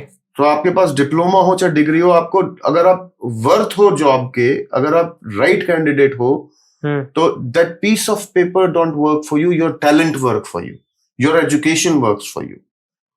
But here in India, if you are an MBA, तो यहाँ के लोग MBA का इंटरव्यू पहले लेते हैं rather than PGDM का, चाहे भले PGDM का बच्चा ज्यादा इंटेलिजेंट हो। So ये मैं कहना चाहता हूँ उन बच्चों को कि ये मिथ अपने दिमाग से निकालिए। अगर आपके अंदर कैलिबर है, अगर आपके अंदर वो स्किल है जो रिक्वायर्ड है, आपको जॉब मिलेगी, बस आपको जस्टिफाई करना आना चाहिए। ये मैं इंडिया के लिए कह रहा हूँ।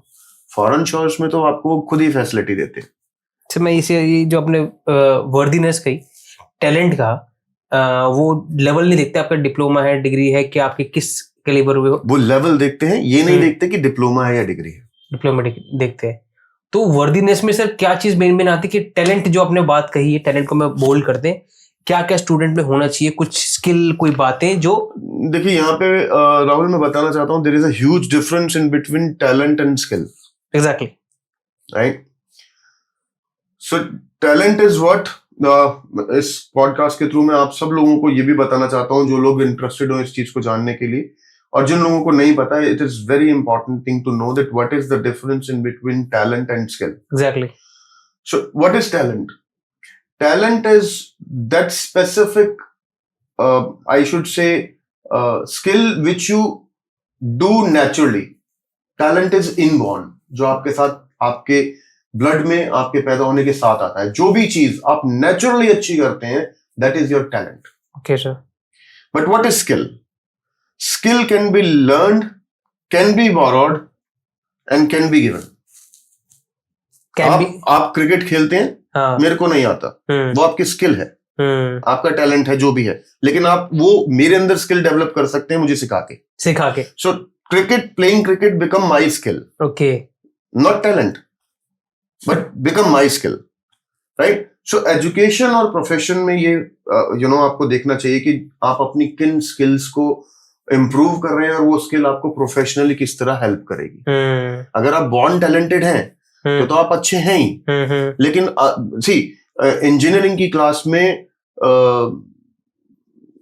40-50 बच्चे बैठे होते हैं, लेकिन हर कोई टैलेंटेड नहीं होता, एक ही टैलेंटेड होता है। जैसे आपके 3 इडियट्स का आमिर खान, लेकिन उसने बहुत अच्छी बात कही है अपनी उसी मूवी में कि काबिल बनो बच्चा, कामयाबी तो झक मार के भी आपके पास आएगी। स्किल बढ़ाओ अपने, स्किल इंप्रूव करो अपनी, हाँ। काबिल बन जाओ, सक्सेस तो आएगी आएगी। अपने आप आएगी। सो ये जितना आप स्किलफुल होंगे उतना आप सक्सेसफुल होंगे, उतना वो लोग आपको कैप्चर करेंगे, मतलब लेंगे। यस। यहाँ बस यही डिफरेंस है हमारी इंडियन मार्केट और बाहर की मार्केट में। तो इसके साथ ये जो हमारा कारवां चल रहा है इसमें स्टडी अब्रॉड, जो जी। कि मतलब मुझे अभी तक मतलब ऐसा मेरे जो आसपास लोग जो मैं देखता हूँ जनरलिटी में, लोगों को इसके बारे में बहुत मिथ है, समझ में नहीं आता, और ये बहुत मतलब लगता है बहुत प्रॉब्लम है इनके अंदर। यस, लोगों को लगता है कि एक कॉम्प्लिकेटेड एग्जैक्टली इंडस्ट्री है जिसमें हम कहाँ जाएं, किससे पूछें, क्या बात करें, क्या क्यों नहीं बात करें, करें। कैसे जाएं, और ये मुमकिन है कि नहीं, कैसे है। ये जो हमने बातें की इकोनॉमिकली, आपने बताया कि हो सकता है आपके पास स्किल टैलेंट है, नो मैटर व्हाट डिग्री है, डिप्लोमा है, आपको जज करेंगे, शायद इंटरव्यू होता होगा, इंटरव्यू बिल्कुल लेते हैं वो आपको, तो आपको वो अगर लेंगे। आप डिजर्व करते हैं आपको मिलेगा। ओके, आप डिजर्व करते हैं तो आपको मिलेगा। जी। ठीक है सर। तो हमने अभी इस बारे में मतलब बात की, इकोनॉमिक चीजें पर डिजर्व करते बात की। अब सर ये होता है, इसको आइल्स बोलते हैं, आइलेट्स बोलते हैं सर? ये आइल्स है। आइल्स का फुल फॉर्म होता है international English language testing system. ठीक है। ये एक प्रीरिक्विजिट है किसी भी इंग्लिश कंट्री में अकेडमिकली अपनी सीट सिक्योर करने के लिए। सर मैं एक मूवी देख रहा था अभी, जी, डंकी मूवी। डंकी, यस। उसमें वो लोग शाहरुख खान राइट प्लस विकी कौशल, उनकी team I want to learn English करते जाते हैं, जी मगर वो उनको इंग्लिश आते नहीं है, मगर वो बाहर जा नहीं पाते। जी। तो IELTS is the only medium to go abroad? No no, मतलब ये मिथ है जो कि प्रूव्ड है कि मतलब उसको मीडियम नहीं कि आप बाहर पढ़ना चाहते हो तो जी, आइल्स ही करनी पड़ेगी, जी, ऐसा नहीं है। ऐसा बिल्कुल नहीं है। ये सर मुझे बिल्कुल लगता था आज तक कि मतलब आइल्स ही करनी पड़ेगी तभी जा सकते हैं बाहर। नो, अब ऐसे आजकल के टाइम में ऐसे बहुत सारे एग्जामिनेशन हैं जिनको आप आइल्स के ऑल्टरनेट की तरह यूज कर सकते हैं। मैं स्पेसिफिकली नाम लेके आपको बता सकता हूँ। एक का नाम है PTE, Pearson test of English. PTE एक ऐसा टेस्ट है जो आजकल ऑलमोस्ट हर कंट्री में एक्सेप्टेबल है आइल्स की जगह। Criteria is same. जो मिनिमम वैल्यू, जो मिनिमम बैंड्स आपको चाहिए आइल्स में, पीटीई में भी आपको सिमिलर मार्क्स चाहिए होते हैं। अगर आपको आइल्स के 6.5 बैंड्स चाहिए तो वहां पे आपको 65 मार्क्स चाहिए। But PTE is, I should से, 30-40 टाइम्स इजियर देन आइल्स। मतलब आसान है। लेमन में समझूं आसान है। अब मेरे को कुछ नहीं पता, मैं अपने उससे ज्यादा आसान भी है राहुल जी, उससे ज्यादा आसान डुओलिंगो है। एक और टेस्ट है जिसका नाम डुओलिंगो है। अच्छा, आप आइल्स पीटी देने में अगर लगता है आपको कि नहीं समझ में आता, डुओलिंगो दे सकते हैं। वो क्या क्या होता है? डुओलिंगो भी एक इंग्लिश की ही प्रिपरेशन है और जो कॉलेज और यूनिवर्सिटीज के थ्रू एक्सेप्टेबल है कि आपके पास अगर आइल्स नहीं है, आपके पास पीटी नहीं है, तो आप डुओलिंगो का सर्टिफिकेट दे सकते हैं। What is this mean actually? आजकल लोगों को ये समझ नहीं रही why this specific certification is required. Exactly, I want to know मतलब ये क्या है? सी, आप एक इंग्लिश कंट्री में पढ़ने जा रहे हो, ठीक है, या मेरे को ये कहना चाहिए कि आप यूरोप में भी पढ़ने जा रहे हो। तो यूरोप इज, अगेन आप जानते हो, कई कंट्रीज का एक एक हब है जहां जिसको हम यूरोप कहते हैं। एग्जैक्टली। देन हर कंट्री का एक स्पेसिफिक लैंग्वेज है वहां पे। लैंग्वेज एक बैरियर है आपके लिए अगर आप अपने सर्वाइवल की बात करते हैं, जर्नल लाइफ की बात करते हैं। फॉर एग्जाम्पल, अगर आप इटली में गए डिजाइन पढ़ने, सो अगर आपको इटली आती है तो आपके लिए वहां पे डेली लाइफ इजी है, मतलब आप सस्टेन करने के लिए, रहने के लिए। पढ़ाई तो आपकी इंग्लिश में ही हो रही है। और अगर आपको इटालियन नहीं आती तो क्या? तो English is one language which can be understand and can be speak in many, almost every country. इससे मेरा क्वेश्चन है, एक अंग्रेजी, एक English language, the only minimum criteria कि एटलीस्ट आपको ये आनी चाहिए, ऐसा है? इसको आप बिल्कुल, हाँ, इसको कह सकते हैं, हाँ ऐसा है, लेकिन उसको जस्टिफाई कैसे करेंगे ना कि हाँ मेरे को आती है। नहीं, आई वांट टू आस्क, मतलब एटलीस्ट अगर आपको जाना चाहते हो, आपकी चाहत है, आपको करना है, एटलीस्ट इसको सीख लो, इसको समझ लो, एटलीस्ट वो स्पोकन कर लीजिए, एटलीस्ट होनी चाहिए ये। इनमें 4 स्किल्स होती हैं जिनका टेस्ट है, ये जानना जरूरी है। ठीक है। आप कोई सा भी टेस्ट करेंगे, उनमें बेसिकली 4 स्किल्स हैं जो आपको जिनका आपको एग्जाम होता है, जिनको आपको जस्टिफाई करना पड़ता है, and those are reading, writing, listening and speaking. Reading, writing, listening and speaking. अगर आप मिनिमम मार्क्स ऑब्टेन कर लेते हैं, बैंड्स ऑब्टेन कर लेते हैं, which is the requirement of any university, तो you are good to go. तब आप उनको ये जस्टिफाई कर पाते हैं कि हाँ, मैं इंग्लिश समझ भी लेता हूँ, बोल भी लेता हूँ, लिख भी लेता हूँ, तो मैं पढ़ सकता हूँ, और जब मैं इतना कर लेता हूँ तो मैं फिर सर्वाइव भी कर सकता हूँ। तभी गवर्नमेंट आपको देगी ना, कहेगी हाँ भाई कर सकते हो तो आ जाओ। Exactly. अगर दूसरी गवर्नमेंट को ये लगेगा कि आप वहां जाके लाइबिलिटी बन जाओगे उनकी, तो आपको वीजा ही नहीं देंगे वो, क्योंकि आपकी कम्युनिकेशन ही नहीं रहेगी, आप समझोगे ही नहीं जो पढ़ा रहे हो, कैसे कर पाओगे, राइट? बिल्कुल। सर मुझे लग रहा है इसमें आपकी जर्नी ने बड़ा हेल्प किया आइल्स में, क्योंकि आप इंग्लिश स्पोकन में थे, राइट, और वहां से आपने इसको मैच कर दिया। जी, हमने मैच नहीं करा है, ये एक्चुअली आप कह सकते हैं हमारी डेस्टिनी थी शायद यहाँ तक आना। हम अपने डेस्टिनी को फॉलो करते करते यहाँ पे आ गए। हमने उसकी इम्पोर्टेंस समझी, उस इम्पोर्टेंस को हमने लोगों को समझाया, उसमें हमने एक्सपीरियंस लिया और अपने एक्सपीरियंस को शेयर किया लोगों के साथ। और जब हमने लोगों को साथ अपने एक्सपीरियंस शेयर करे तो उनको समझ में आया, और वो फिर हम जरिया बने, हम मीडियम बने, और हमारे थ्रू वो लोग आगे चले गए। Great sir. मैं इसके आगे चीज है, अब मैं रजनीश सर के पास आया, मुझे जॉब लगा दो सर, मतलब स्टडी हो रहा है, जॉब भी है सब, मतलब बाद में इसकी जॉब्स भी प्रोवाइड होती है, राइट जी? हाँ, उसके बाद आगे बात करेंगे। अब मैं आपके पास आया, मैं आप जो भी आपकी फीस बनती है, जो मैंने पे की, मैंने किया जी। उसके बाद आप सब सारा प्रोसेस देख लेते हो कि मुझे वहां जाना, ले जाना, वीजा वगैरह, ये जो बहुत कैलकुलेटेड चीजें, जो कि लगता है ये बड़ा दिमाग खराब करने वाली चीज है, तो आप सब मैनेजमेंट करते हो उस चीज का? तो आप इसको ऐसे लीजिए राहुल जी कि अगर आप मेरे पास आते हैं एक स्टूडेंट की तरह के, और मेरे से ये सवाल करते हैं कि सर मेरे को बाहर जाना है पढ़ने के लिए, और मेरे को समझ में नहीं आ रहा है कि मैं कहाँ जाऊं, कैसे करूं, तो उसके लिए हम क्या करते हैं? उसके लिए सबसे पहले हम आपके जो भी आपने एजुकेशन अभी तक ऑब्टेन की है, जो भी आपके एजुकेशनल क्रेडेंशियल्स हैं, उनको हम लेके आपका एक प्रोफाइल क्रिएट करते हैं।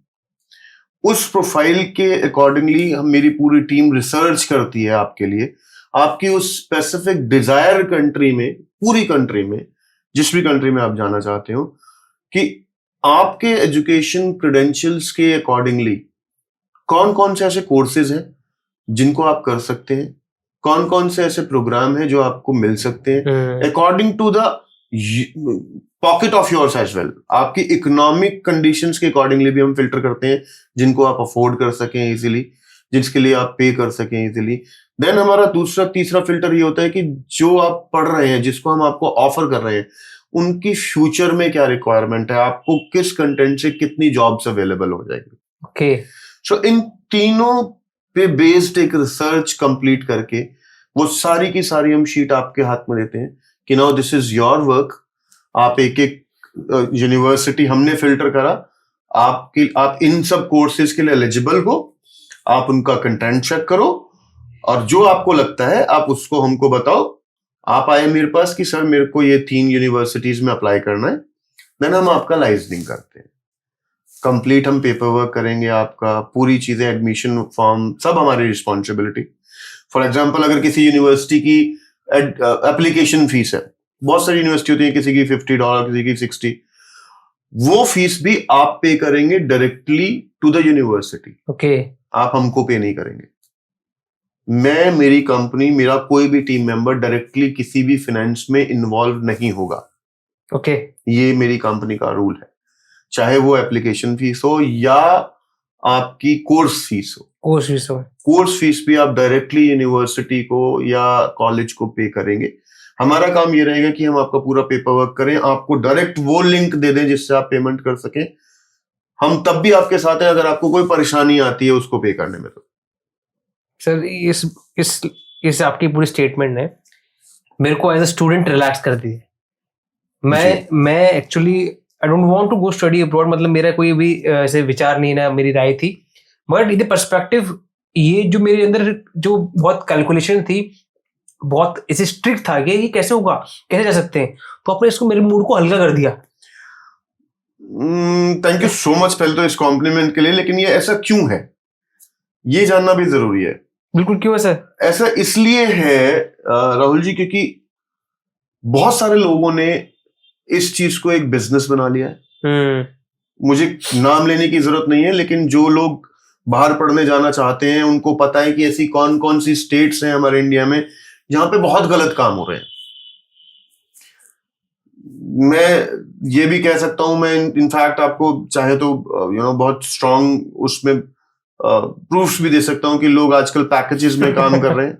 आपको यूके जाना है 25 लाख रुपए, आपको कनाडा जाना है 20 लाख रुपए। अब पेरेंट कहता है कि 20 लाख रुपए में यार मुझे 20 लाख देना है छुट्टी।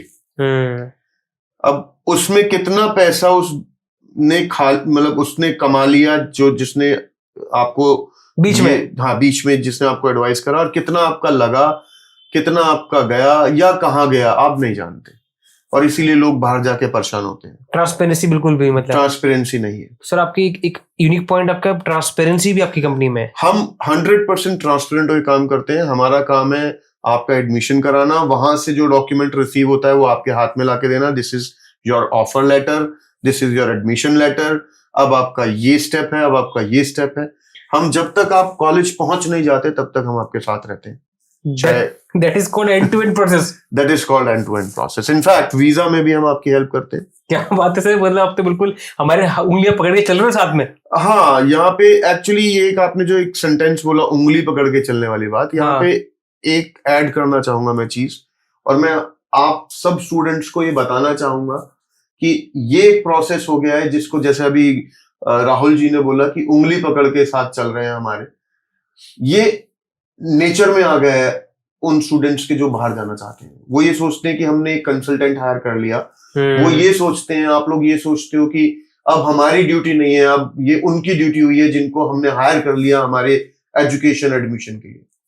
सो this is just a request, this is a humble request to you people, do not rely on us, do not trust on अस।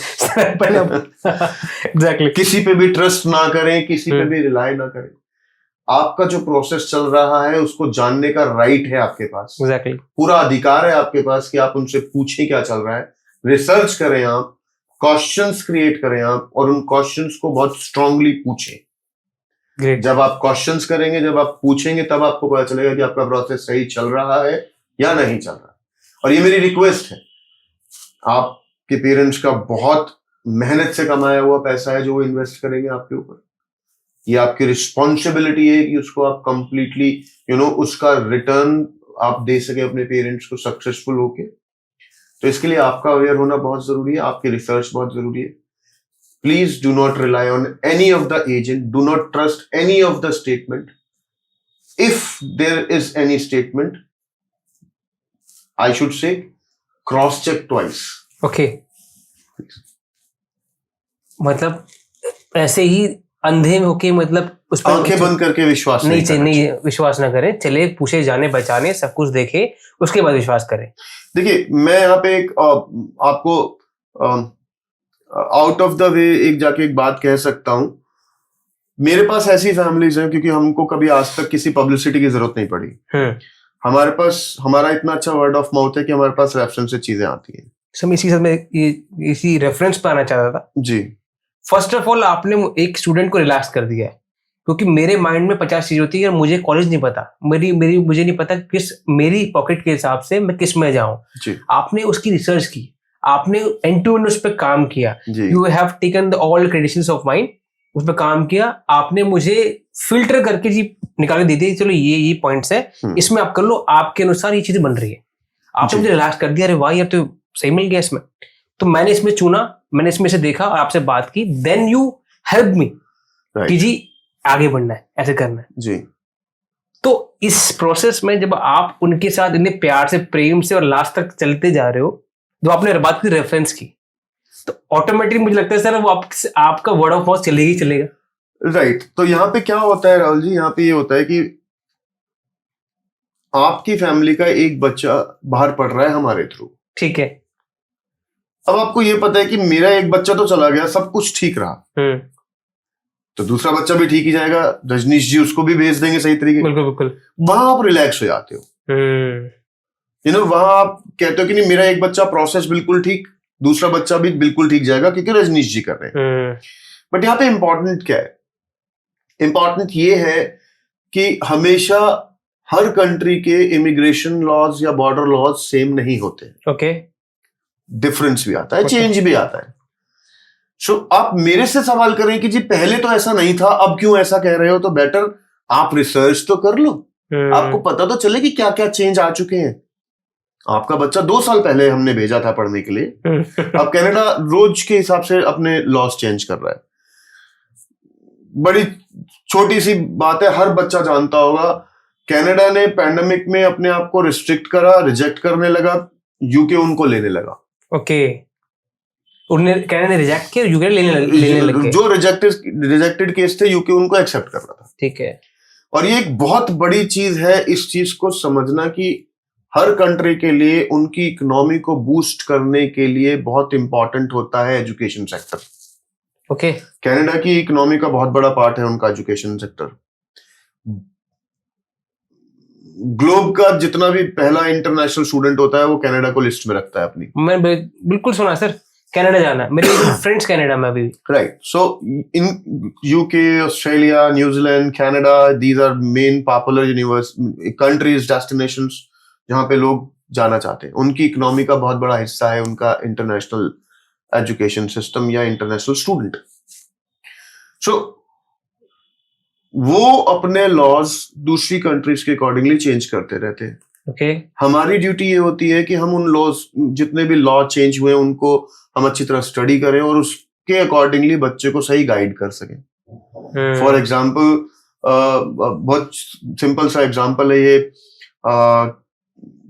2023 तक कनाडा ने एक जीआईसी अकाउंट होता है जो बच्चे को वहां पे पैसे जमा करने होते हैं, जिसकी एक लिमिट थी $10,000 की, आपको $10,000 मैंडेटरी है जमा करने जीआईसी के लिए। अच्छा, 24 आते आते उसने इमीडिएटली डिक्लेयर कर दिया कि now GST is going to be double.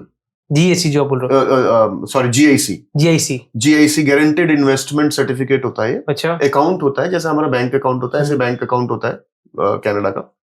सो 24 आते ही दिसंबर में उसने डिक्लेयर कर दिया। 23 सितंबर तक ये था, अगस्त तक ये था कि $10,000 है जीआईसी। सितंबर में डिक्लेयर कर दिया कि from January 1, 2024 the GIC would be 20,266। मतलब कहने मतलब डबल कर दिया। अब पेरेंट्स आके मेरे से ये पूछते हैं कि सर मेरा बेटा जब गया था तो $10,000 थे, अब आप कह रहे हो $20,200 हो गए। सो this is not done by me, done by the government, this is done by the institutions, right. So वो ट्रस्ट है मेरे पे, आंखें बंद है पेरेंट्स की कि ये कर लेंगे, लेकिन मेरा फिर भी ये कहना है कि नहीं, आप भी स्टडी करो, आप भी पढ़ो, समझो, हम वही करेंगे जो है। ये नहीं करेंगे कि अरे जी पहले भी आपको इतने का माल दिया था हमने, जैसे एक नॉर्मल काम होता है, सेम आपको इतने का माल देंगे हम, इसमें निगोशिएट नहीं कर सकते। तो कहने मतलब सर आपने पूरी हेल्प कराई उनकी, जो प्रोसेस चल रहा है उसके हिसाब से हेल्प कराएंगे जी। पर आपसे ट्रस्ट तो बिल्ड हो गया आप पे जी, और उनको ये भी पता है कि जो आपसे लेने आएगा तो वो नए प्रोटोकॉल कॉल के हिसाब से उसमें बर्स्ट करेंगे, बच्चे को वहां पर पहुंचा के रहेंगे। And this is the best thing happen with us every time. You touching the wood sir. Yes, because ये जो ट्रस्ट है ये मेंटेन रहता है, और हम जो उनको बताते हैं उनको ये भी ट्रस्ट है कि जो बता रहे हैं सर वो बिल्कुल ठीक होगा, और हमको कोई इसमें प्रॉब्लम नहीं है। आप जो हम बता रहे हैं आप जाओ, क्रॉस चेक करो, आप पढ़ो, ऑफिशियल वेबसाइट पे जाके चेक करो। पहले बोल दिया अपने ऑफिशियल वेबसाइट पे, प्लस आपने बता दिया जांच करो आप। सर मैं एक चीज बोलना चाहूंगा, सर ने आज तक एड्स नहीं चलाया, सर ने आज तक मार्केटिंग नहीं की है। Due to word of mouth people are coming to you, आपके पास आ रहे हैं, और अपनी इस ड्रीम को जो कि बहुत लग रहा था यार मुश्किल है, कैसे जाऊँ, क्या करूंगा, आप उसको आसान बना दिए, बोले ये चीज है, पकड़ लो, ये अच्छा है, बताओ कहाँ जाना है। हम राहुल जी यहाँ प्रोफेशनली डिस्कस कर रहे हैं, प्रोफेशन के बारे में डिस्कस कर रहे हैं, बट भगवान का, या आप कह सकते हैं शायद हमारे कुछ जो हमने अपने एथिक्स क्रिएट करे हैं, हमने कुछ वैल्यूज क्रिएट करी हैं, या जो हमने अब तक सर्व किया है जितने स्टूडेंट्स को, जितने भी लोगों को, हमारे रिलेशंस इतने स्ट्रांग हो गए हैं कि उनकी फैमिलीज जब अपने बच्चों की मैरिज करते हैं तो हमसे डिस्कस करते हैं कि ओहो क्या ये प्रोफाइल ठीक है. सो this is I consider an achievement. Great sir, बिल्कुल. कि वो हमारे पास आए हैं और वो ये कहते हैं कि अब क्या मेरी जो होने वाली बहू है वो इस प्रोसेस में जा सकती है क्या उसके पास. सर सो वो अपनी सेकंड फैमिली भी ये चाहते हैं कि ऐसे सेटल हो जाए. पूरी सेटल हो जाती है. मतलब ये क्या ये भी हो जाएगा? जैसे एक कोई बने की दुकान है, कोई परचून की दुकान है, कि सर आपके पास वो हार्डवेयर सामान मिल जाएगा क्या? जो आपको अगर पसंद आ गई दुकान, तो आप शुरुआत से वहां सामान ले रहे हो, कुछ ले रहे हो, कि सर आपको ये भी मिल जाएगा, मिल जाएगा, रखो ना जी. राइट, ऐसा होता है. ऐसा सर ये सर्विस भी ऐड कर दो सर, ऐसा होता है सर? जी, ऐसा बिल्कुल होता है हमारे पास. और हमने कुछ ऐसे एडॉन्स लिए भी हैं. हमने कुछ ऐसी सर्विसेज ऐड करी हैं अपने इंडस्ट्री में, अपनी इस कंपनी में, जो उन स्टूडेंट्स को जो ऑलरेडी वहां पे हैं, जिनको समस्याएं आ रही हैं, जो प्रॉब्लम फेस कर रहे हैं जॉब के लिए, या आगे क्या करें इस चीज के लिए. तो हमने, क्योंकि हम रिस्पॉन्सिबल हैं, हमारे थ्रू गए हैं, कहीं ना कहीं उनके पेरेंट्स की रिक्वेस्ट आती है, कहीं ना कहीं वो भी कहते हैं कि सर यहाँ थोड़ा मुश्किल चल रही है. तो we have started associating with those people जो वर्क परमिट्स में डील करते हैं. तो हमने अब वर्क परमिट्स भी स्टार्ट कर दिए हैं. कनाडा का एक प्रोसेस है LMIA. सो LMIA के लिए भी हम रजिस्टर हो गए हैं. हम LMIA के थ्रू भी लोगों को वर्क परमिट देते हैं, या जो बच्चे जिनको वहां मुश्किल हो रही है हम उनको सजेस्ट करते हैं, या हम खुद भी हेल्प कर सकते हैं उनको वर्क परमिट देने में. तो sir end to end process के बाद भी और भी चीजें जो एड ऑन कर दिया आपने जी. और मतलब सबसे बड़ा क्वेश्चन इसमें यही रहता है, क्या मेरा बच्चा वहां जा रहा है, पढ़ रहा है, उसको जॉब मिलेगी या नहीं मिलेगी? जी. आपने इसमें इसका आंसर दे दिया कि आप उस बच्चे को जॉब भी दिला रहे हो. इफ इधर एक कोई केस हुआ कि उस बच्चे को जॉब मिलने की दिक्कत हो रही है, तो आपने टाई अप्स कर ली है. यस, हम पूरी कोशिश करते हैं कि उनको उस एरिया में भी हेल्प कर सकें. टाई अप्स अपने टू नेटवर्किंग और आपकी जानकारी, मतलब आप एक एड ऑन उनको दे रहे हो जी, कि आपको वो बच्चा अगर जाए तो वहां पर वो अपनी चीजों फुलफिल कर पाए, स्टडी भी कर पाए, प्लस जॉब भी ले पाए. हमारी तरफ से जो उसको सपोर्ट मिल सके हम दे सके. See we can not, to be honest, we are on the we are about to go to on social media, we are giving statements, एक publicly statements भी है. तो मैं यहाँ पे क्लियर करना चाहता हूँ, we are not giving guarantee for the jobs, we just helping, we are just helping कि वो वहां पर जॉब में वहां चले जाओ. filling the gap. अगर तुम्हारे पास नहीं है और मेरे पास वो जॉब है जो तुम्हारे प्रोफाइल से मैच करती है, तो मैं तुम्हें वो जॉब दे सकता हूँ. ओके, मैं जॉब परमिट्स है मेरे पास ये जॉब अवेलेबल है, आप अगर इसमें सूटेबल हो सकते हो तो आप ये जॉब कर लो. तो इस समय ऐसा सूटेबल आपने बताया, जैसे आपने बताया अवेलेबल कर सकते हो. अब मान के चलिए एक रोहन नाम का पर्सन चला गया वहां पर, वो और काम कर रहा है. आपके पास रोहन की 1 साल बाद जाने के बाद भी डिटेल्स रहती हैं, क्रेडेंशियल्स रहते हैं कि बाई चांस कोई जॉब्स ऑफर आए तो आप रोहन को इन्फॉर्म कर पाओ कि रोहन देख ये जॉब सही है, डू यू वांट दैट? जी, ऐसा होता है सर? जी, बिल्कुल ऐसा होता है. अब होने लगा है. जब हमने शुरू करा था तब तो हम थोड़ा सा स्ट्रगल कर रहे थे इस चीज में, लेकिन क्योंकि हमारे पास है, उन जितने भी बच्चे हमारे पास स्टूडेंट्स जितने भी गए हैं, हमको पता है कि वो कहाँ हैं, किस एजुकेशन को उन लोगों ने लिया है वहां, और अभी क्या कर रहे हैं. सो अगर हमारे पास कोई अपॉर्चुनिटी ऐसी होती है जो उससे भी बढ़िया उनके लिए है, और वो अब उस प्रोसेस में जहाँ पे उनको बेनिफिट मिल रहा है. देखिए बहुत सारे प्रोसेस है, ये समझना बहुत थोड़ा सा एक आम आदमी के लिए मुश्किल है, क्योंकि हर कंट्री का एक अलग प्रोसेस है. PR का अलग प्रोसेस है, जॉब का अलग प्रोसेस है. तो और क्या स्टेटस पे है ये इंपॉर्टेंट है. अगर रोहन जो आप बात कर रहे हैं गया हुआ है, 1 साल वो स्टडी प्रोसेस पे ही है, तो हमारे लिए बहुत मुश्किल है उसको कोई भी जॉब ऑफर करना. ठीक है. पर अगर उसने वर्क परमिट ले लिया है वहां पे और वो एक जॉब कर रहा है, पर आगे उसको PR करना है, और जिस कंपनी में वो जॉब कर रहा है वो उसको PR के लिए अपने पेपर्स नहीं दे रही, पर मेरे पास एक ऐसी जॉब है जहां मैं रोहन को लगा सकता हूं और वो कंपनी रेडी है अपने PR के पेपर देने के लिए. अच्छा, तो मैं रोहन को ऑफर करूंगा, रोहन वहां अगर पेपर्स नहीं मिल रहे हैं तो तुम इस कंपनी में शिफ्ट हो जाओ, ये आपको आपके PR के लिए पेपर्स भी दे देगी. तो रोहन के लिए वो बेनिफिट है, जॉब भी है रोहन के पास, उसके PR के लिए भी पेपर्स मिल रहे हैं उसको, और वो सिक्योर हो जाता है जब वो PR अप्लाई करेगा. तो सर फुल एंड फाइनल, अगर आज भी, कल भी, परसों भी आप उनके साथ हो? हाँ, मेरे ऐसे बहुत स्टूडेंट्स हैं जो अब हमारे थ्रू ही वहां पे सिटीजन भी होने जा रहे हैं अच्छा। जी। उनका प्रोसेस हम आज भी उनका प्रोसेस करते हैं। वो हमारे साथ शुरू हुए थे, स्टूडेंट बन के गए थे वो, और आज उसके बाद उनका वर्क परमिट भी हमने डाला है, उनका पीआर भी हम नहीं कराया, अब वो सिटीजन भी हमें उनको बना रहे हैं। वर्क परमिट भी आप करवा देते हो सर? वर्क परमिट भी हम कराते हैं। और हाँ, सबसे बड़ी इंपॉर्टेंट चीज जानने की यहाँ पे ये है राहुल, और मैं हर उस स्टूडेंट को भी कहना चाहूंगा जो इंडिया से बाहर जा रहे हैं, या उन पेरेंट्स को जिनके बच्चे ऑलरेडी वहां पढ़ रहे हैं, ऐसा जरूरी नहीं है कि अगर वो बाहर पढ़ रहे हैं तो उनका वर्क परमिट वहीं से ही डल सकता है। ओके। हम इंडिया से बैठ के भी उनकी स्टडी पूरी होने के बाद उनके लिए वर्क परमिट डाल सकते हैं। क्या बात है, दिस इज आवर फैसिलिटी। ये यूएसपी होगी सर आपकी। Yes, great sir. तो हमने इसमें देखा कि आप शुरुआत से लेकर लास्ट तक उनके सफर से लेकर उनकी जॉब तक उनके आगे चलने वाली चीजों में साथ देते हैं, जिससे उनकी लाइफ और इजी हो और उनकी स्टडी बहुत इजी हो और वो अच्छा ग्रो कर पाए एक्चुअली। और आपने उन्हें वो शुरुआत से आप एजुकेशन का आपने बताया, आपने हमें देना है और बढ़ाना है और उसमें आपको एक पैशनेट हो इसमें जी। तो सर पूरा हम इसको अभी हम समराइज करते हैं इस पूरी चीजों को जो हमने आपसे सीखी है जी। हमने बात की, हमने नजरिए के बारे में बात की, हमने कि नजर कैसे देखो, हमने रिस्पॉन्सिबिलिटी के बारे में बात की कि रिस्पॉन्सिबिलिटी होनी चाहिए, तो आप ओनरशिप लोगे तो जिंदगी में आप सब कुछ भी कर सकते हैं एक्चुअली। यस। और हमने बात की कि जो पर्सन एजुकेशन फील्ड में है या किसी भी फील्ड में अपने ज्ञान को बांटता है तो ज्ञान बढ़ता है जी। फिर हम एजुकेशन से आगे बढ़ते गए तो स्टडी ओवर की बात की, जो कि बहुत ही कॉम्प्लिकेटेड सब्जेक्ट है। यस। मतलब आपके लिए इजी होगा, हमारे लिए तो बहुत कॉम्प्लिकेटेड। हमारे लिए भी कॉम्प्लिकेटेड है क्योंकि इतनी कंट्रीज हैं, सबके अलग अलग नियम हैं, सबके अपने अपने कानून हैं।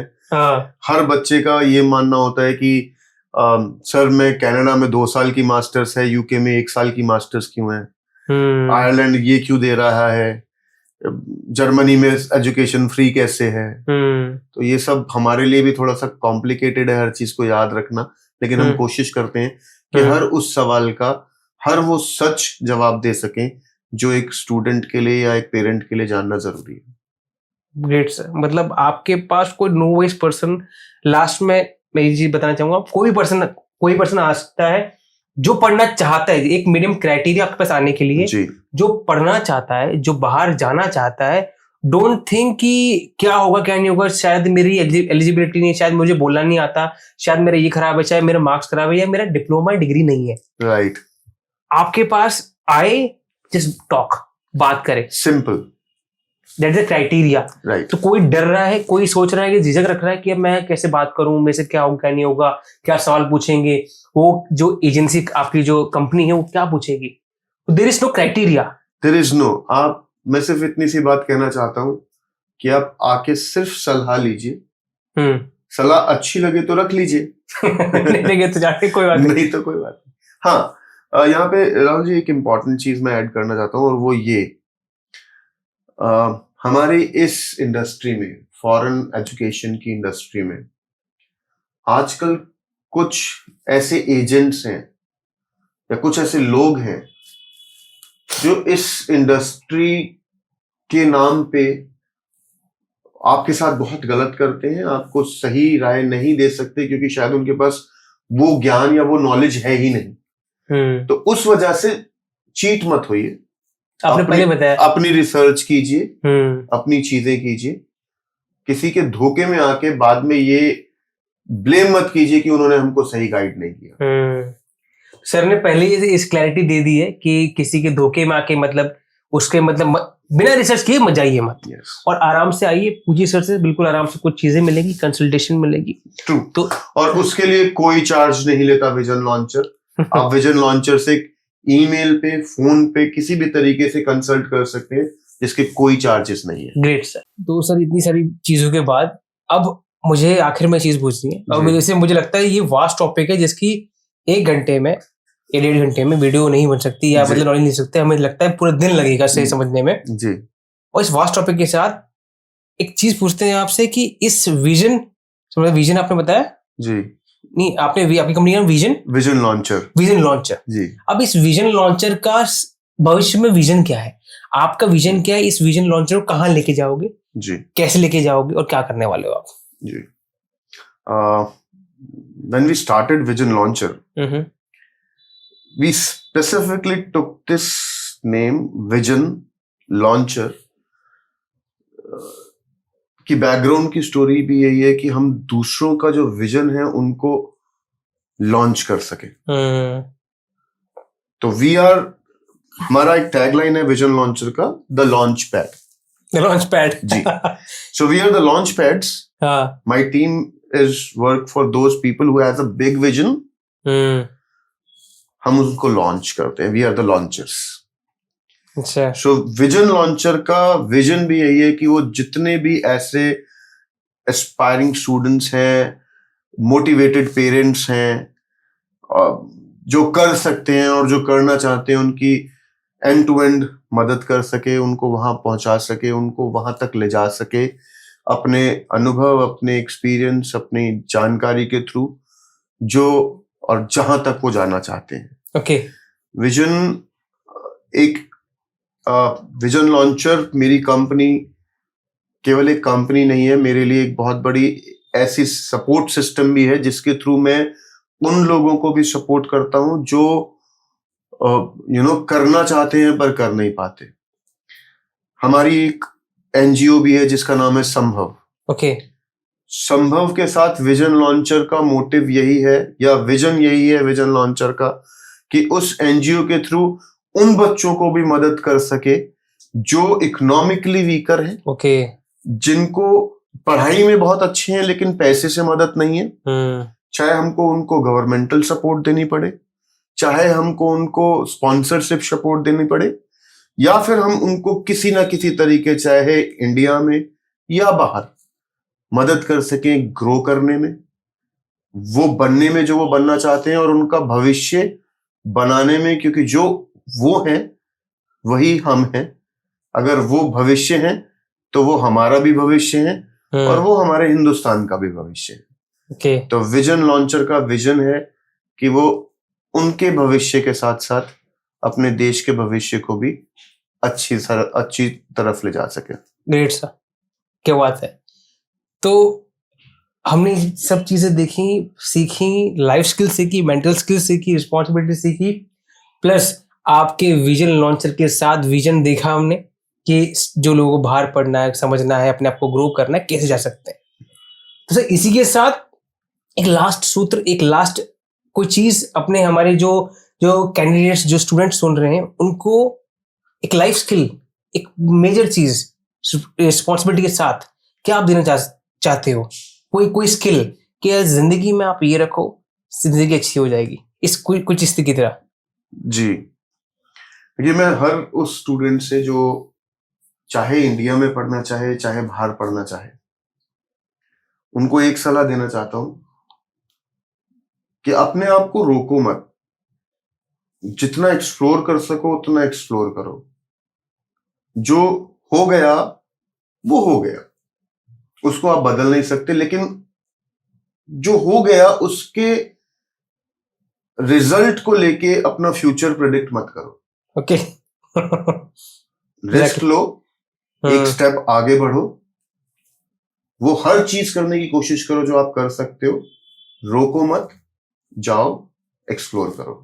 रोको मत, जाओ एक्सप्लोर करो। सर ने बड़ी बात की, रोको मत, जाओ एक्सप्लोर करो, दुनिया को, लाइफ को जियो।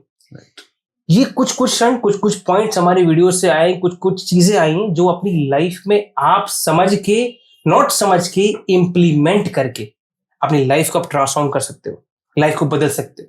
तो इस वीडियो से जो भी आपको लर्निंग मिली, जो भी पॉइंट चीजें मिली, उसको इम्प्लीमेंट कीजिए, लाइफ को चेंज कीजिए, प्लस सर से मिलिए for study abroad. And thank you so much, इतनी वीडियो आपने देखी, सब कुछ समझा। Thank you sir for coming this show. Thank you so much sir.